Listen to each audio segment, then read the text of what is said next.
Civilisations have been building with structural wood products for millennia. A naturally abundant material in almost every landscape, wood has been vital to the growth and prosperity of populations. In this episode, we're going to take a look at the amazing science behind wood, our only truly renewable building product. Tree species can be divided into two categories, hardwoods and softwoods. There are some general giveaways that may suggest the type of tree you're looking at. For example, hardwoods are typically broad-leaved trees and may feature fruits and flowers.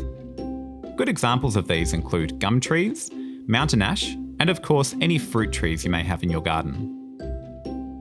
In contrast, softwood trees typically feature needle-like leaves and may also bear cones.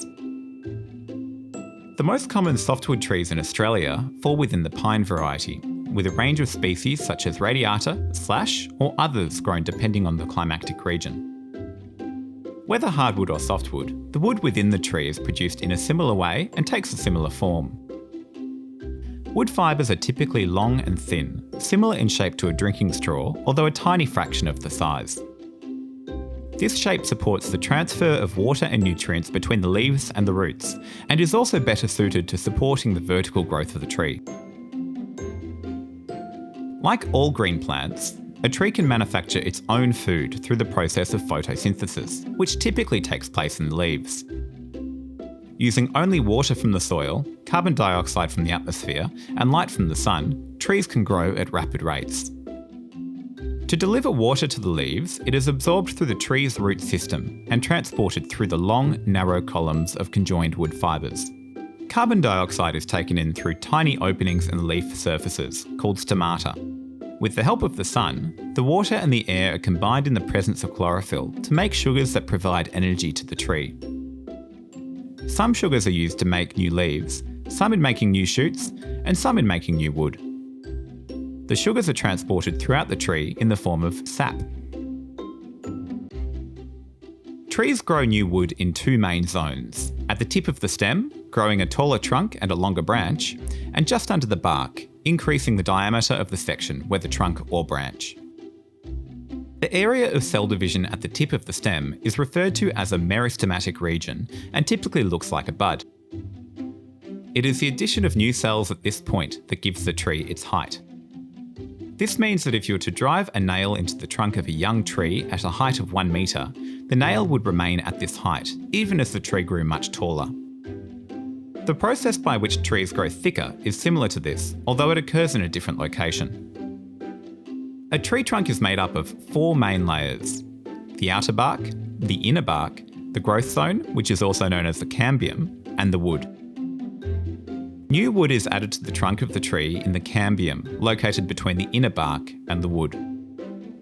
This growth process is responsible for the rings you can see through the section of a log. Each ring represents a growth cycle, with thinner rings representative of harder years with less growth, and thicker rings suggesting faster growth. As the tree grows taller and thicker, it also produces larger fibres with higher strength capacities.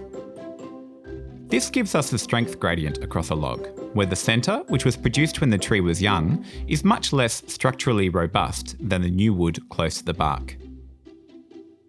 So now we have a better understanding of wood, trees, and what we need to produce structural timber. But what does this look like in real life? To find out more, I visited a plantation grower in the Green Triangle, a region spread across the southwest of Victoria and southeast of South Australia.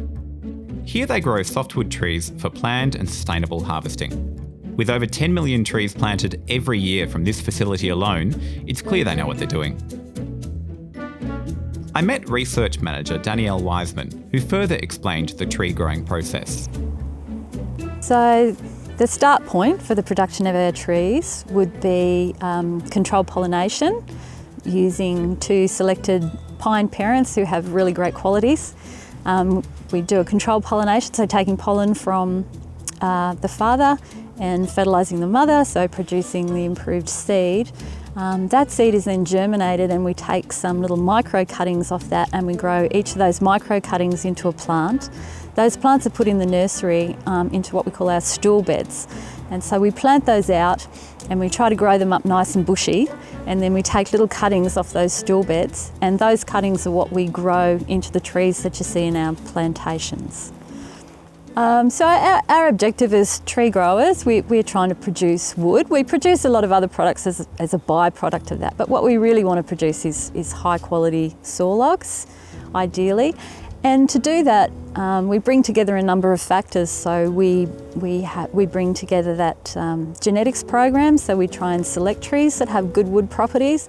We also select trees that grow well, and we select trees that don't have a lot of branches, because branches can affect wood quality. And so we bring that together both in the genetic material that we choose and in the way we manage the forest to try and grow the best trees that we possibly can. With plantations operating at such a huge scale, I was keen to learn more about the science going on behind industrial wood production. Fundamentally, research into trees would be on improving our productivity. It's difficult for us to expand our land base. We have a limited amount of land, so we try to make the land that we have as productive as we possibly can. We do that by basically growing healthy forests. So the healthier our forest is, the more productive it is. So the pressing problems for us would be avoiding fire damage to our plantations, which obviously affects productivity, avoiding damage from pests and diseases, and just matching the species that we grow to the site, so that ensuring that we have a good productive forest because it's suited to the conditions in which it's growing. While growing plantations at this intensity creates an incredible carbon sink, I asked Danielle what impact this has on the land. As a land use, plantation forestry is very low impact. We only disturb the soil once every 30 or so years in Pinus radiata, when we come in to do some site establishment to allow us to put in our seedlings.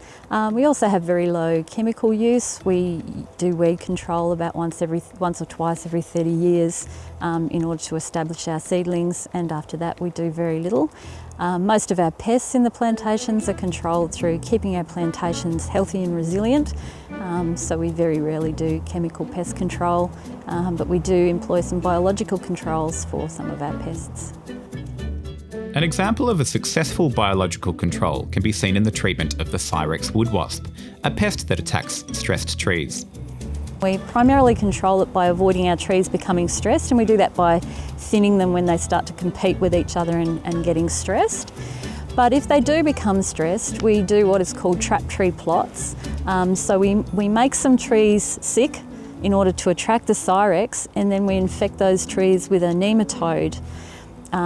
And that the Cyrex wasp comes in, lays its eggs in a stressed tree, and then its larvae are infected by that nematode that we've put in, and that nematode makes the wasps that hatch out sterile.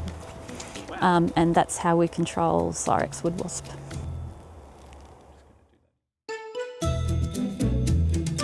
Thanks for watching.